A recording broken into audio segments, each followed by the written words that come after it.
A big hello and a warm welcome to all of you amazing and beautiful people out there. Welcome to my channel. In this channeling session, we are going to address a very sensitive and very important topic.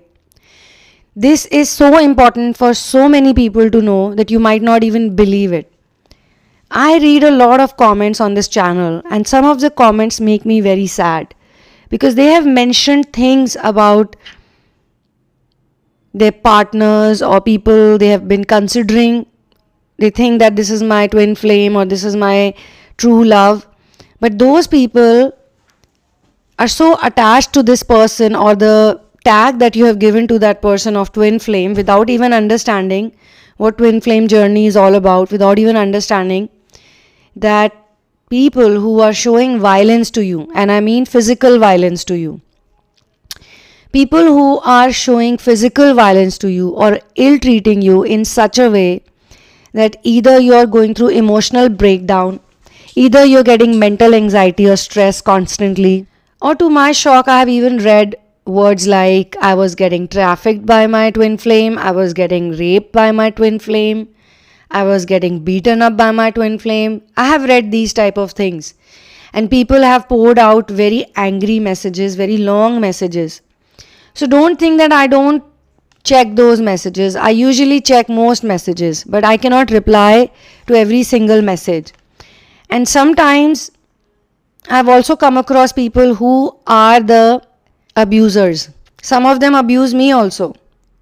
Some of them have been torturing me also. It's just that they can't do it. They think that they are troubling me, they think that they're torturing me, but that shows that they have a mental disorder. Why would a person write 100 comments on someone's YouTube channel and the same type of things? Some of the people are very lucky that I'm in India, because if I was in their country, I would have definitely taken some legal action against them.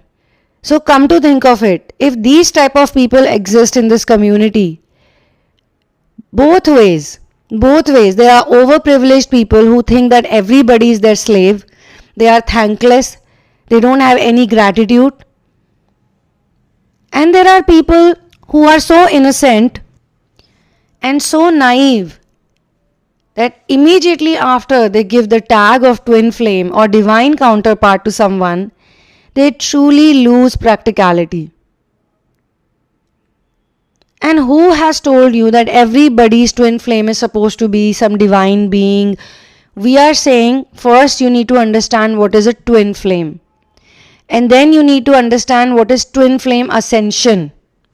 Then you need to understand what is star seed twin flame ascension. If you were perfect, if your twin flame was perfect, why would you need to do the ascension journey? Nobody is putting their mind to that. If you are writing on the comment section, long comment, mentioning how horribly your twin flame is treating you, why are you with that person?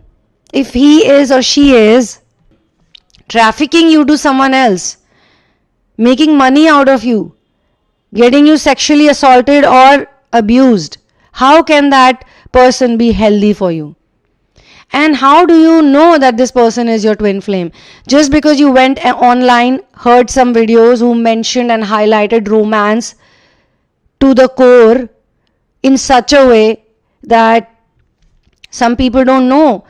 There's a difference between infatuation, liking, crush, and obsession. If you're getting obsessed about a person, for a person who's also an abuser, who's physically abusing you, mentally abusing you, disrespecting you, ill-treating you, doing all these nasty things to you, their family is ill-treating you, they are ill-treating you.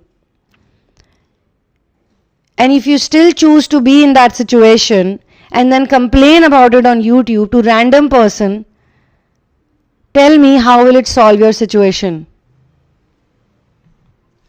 This channeling is focused only on people who have faced toxicity to a level that it has to be fixed and it has to be healed.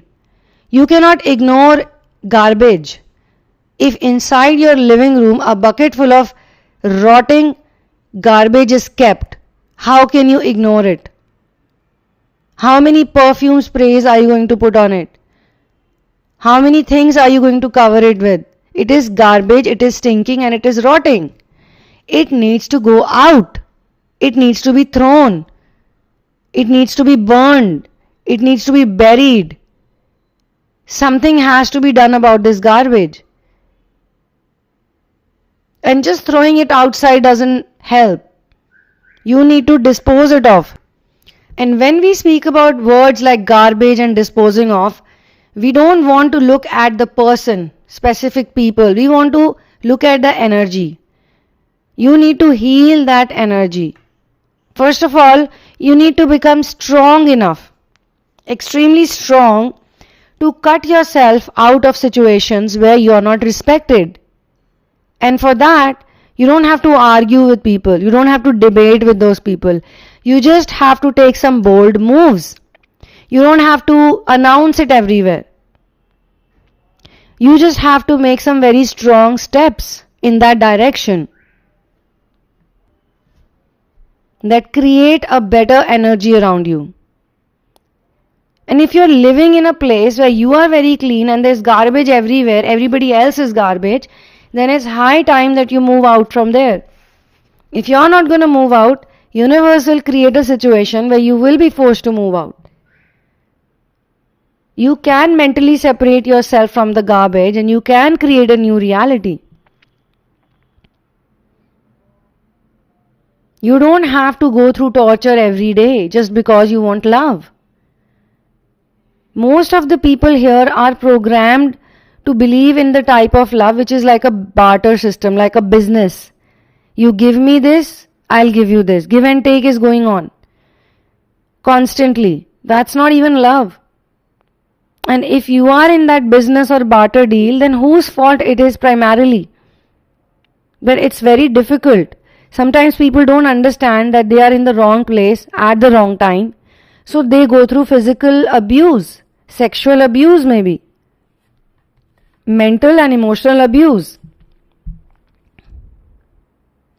And it's a loop. It keeps going on and on and on and on. You think, okay, this time I fixed it. Till the time you're not going to take all the steps, it will not work totally. It has to be shining clean. The garbage has to go out. And the best is if you convert it into something better, like maybe compost it. For such a long time, the garbage was rotting, stinking, smelling. You created a compost, you put it over there with some dry leaves, you let it sit over there for a month, and there, it's fertilizer now, it's manure now. Something good out of garbage. One has to understand that love cannot be so blind. Love is not violence. Love is not violence, especially in this context. There are people who need to be treated very strictly. There are lots of people on this planet who don't understand words. In Hindi we have this saying, "Lato ke bhoot baaton se nahi mante," which means ghost of kicks don't understand words. That's a funny translation, I know. Back in those days, in the golden ages or in the silver ages, even Dwapar,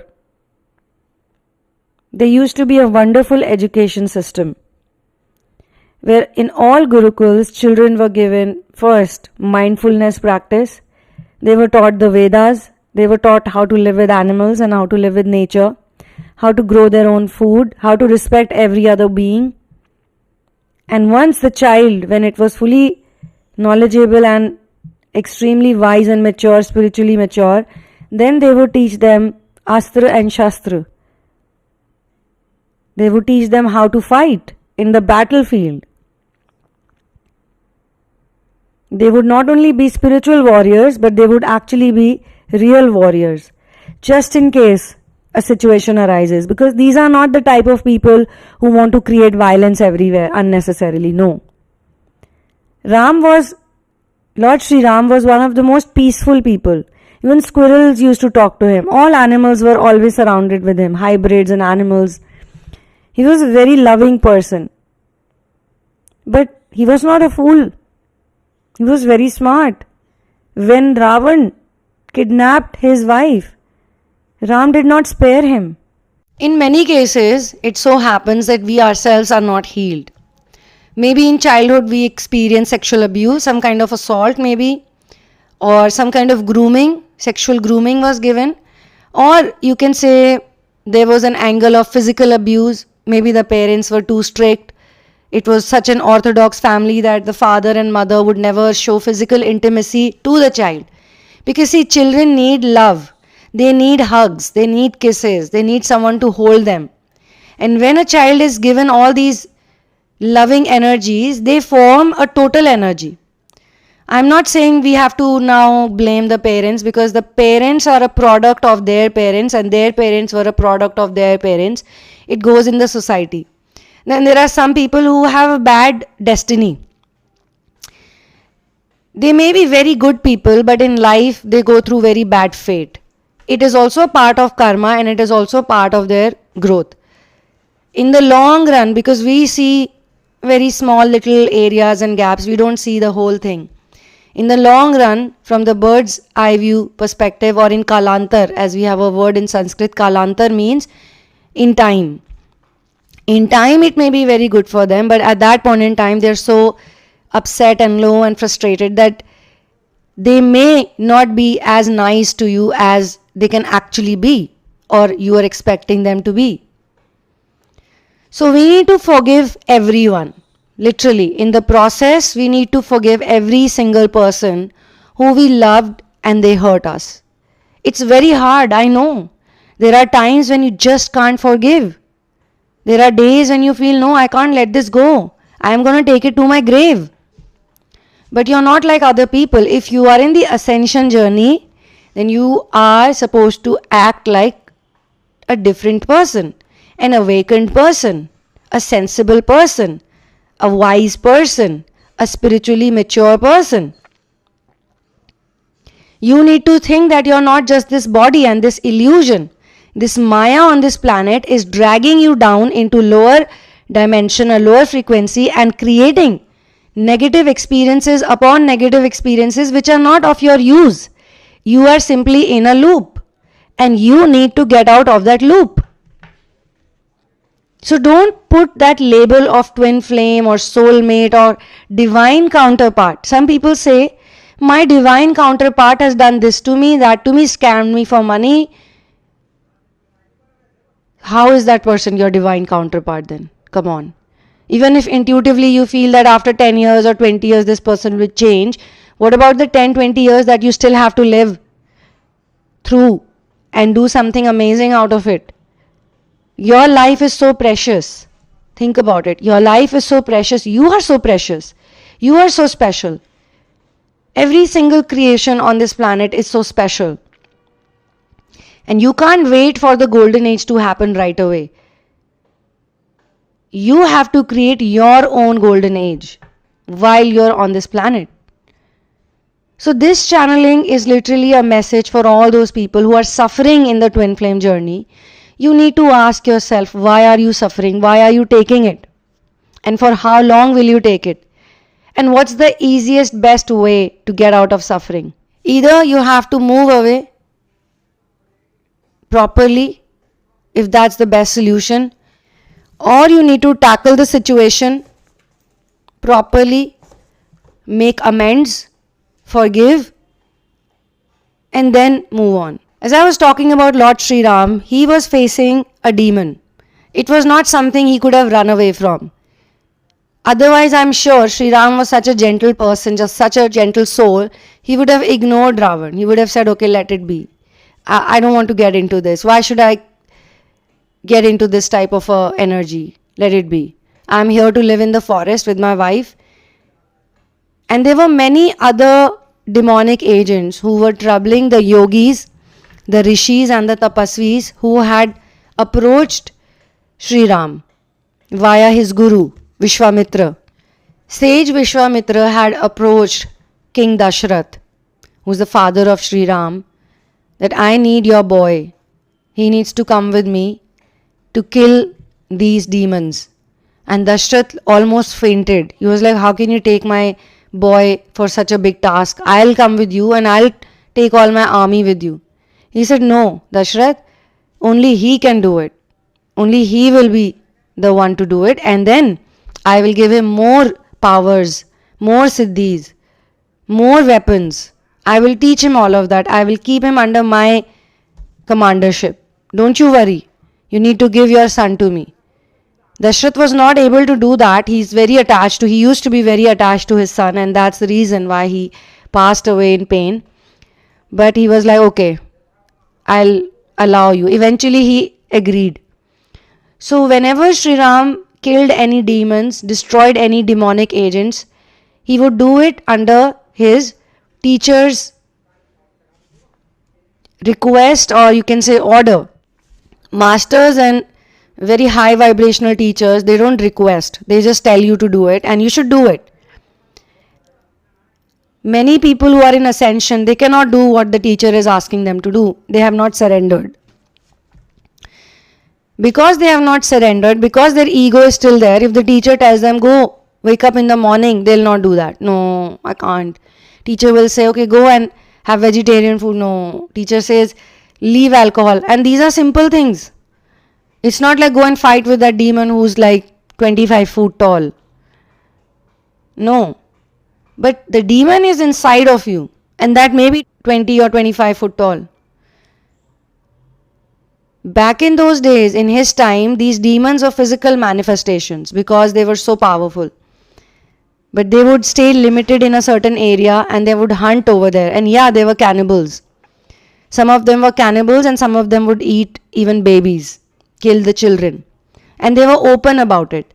So they were basically in one area. So there was this guidance given to most people that don't walk into that forest or don't go near that river, because there lives this demon or this demoness who's a cannibal. So be careful. So every time Ram had helped anyone, Lord Sri Ram helped anybody, rescued anybody, it was always when people either approached him for help or he was given an order. So Ravan was never in the picture, but actually Ravan was their lord. Ravan's uncle Marich was the one biggest illusionist. He was also once, he had to face Lord Sri Ram. When Tadka had died, when Ram killed Tadka, a very dangerous and scary demoness, even Marich got hit by him and he went straight away to the ocean. He went flying to the ocean. But he was still very strong. He got saved at that time. So Ravan called him again later on and he created a big illusion of becoming a golden deer. I will be very soon going more and more into Ramayana and Mahabharata, and I will be sharing a lot of content. I don't care how much time it takes. But you all need to know these stories. Every single person in ascension. At least if you have come to my content or walked up to me. Because this is what I know and I have to pass on what I know. I have to share what I have. Right? So think about it. If somebody has a lot of anxiety, negativity, unstable person, unstable mind, what will they share with the world? Tell me. They will create the same energy, instability, tension, anxiety. They will do drama because the drama is, where is the drama? Drama is inside of them. It's not that drama that I'm talking about, the entertaining, the cute, the funny drama. No, I'm not talking about that. I'm talking about real drama that people do. Attention seeking, troubling others, creating toxicity, being crazy, and being so overprivileged that they expect everybody else to listen to them and follow them. So obviously Ram had to face Ravan. Why? Because it was predestined. Similarly, in your cases also, in your life also, there are certain challenges and problems that you have to face and you have to heal and you have to deal with it. Don't look at the people, look at the energy. And where is this energy oozing out from? It's coming via us. It's been given to us in the DNA. So it needs to be cleared. These tales, these story, which some people also say that it's history, it's our history, it's our culture. These stories of humanity, these stories are being shared with us for a reason. And imagine those people who had to live through these stories so that the stories, they were not living it through a story perspective. They were actually living it like life. Now we are not saying, okay, there is a Ravan outside, you can see Ravan, now you have to attack Ravan. No. We are saying that we do this war, but we do it inside, within. You will automatically know where you need to take a strong action. If somebody is beating you up, hitting you, trafficking you, you can come on YouTube and write a comment on it, but you can't go to the nearest police station and complain about those people. And I was like so sad. Every time I read these things, I feel very sad. I feel like, oh my God, God bless these people. But I also have to be practical and have to question that you have the time to type such a long paragraph, such a long thing on YouTube, but you don't have the time to take a proper action against those people. Why? And it's not always about legal actions, because there are some cases where there is mental anxiety, when there is emotional abuse is there. In those cases also, what do you need to do? You need to tag along with those people, or you need to create distance. If some specific people are constantly disrespecting you and you feel it and you know it because they do it to you, they say those things on your face sometimes, you have fights, you have arguments, then what is the thing that you need to do? You already know, it is already established that with these people or with this person, I am not able to create harmony. I am trying, but it's not happening, not at least through conversations and not by me giving them unconditional love even when they don't want it. You are feeding a person who's full. His stomach is full of food. How can you feed that person? If I'm full, if I'm not hungry, how can you forcefully? Then you're forcing me, and then the other person will retaliate. If they don't want your love, you can't force love on them. Can you? Is it possible to force love on other people? So maybe you are also giving your love to people who don't want it. Give it somewhere else. Give it to yourself. Maybe you are not getting the message. The message is that instead of giving them your time, your love, your money, your affection, your constant support, you need to give all these things to yourself. Then only you will be a happy person. And once you have it for yourself, then only you can share it with the world. A beggar cannot go and help other beggars, right?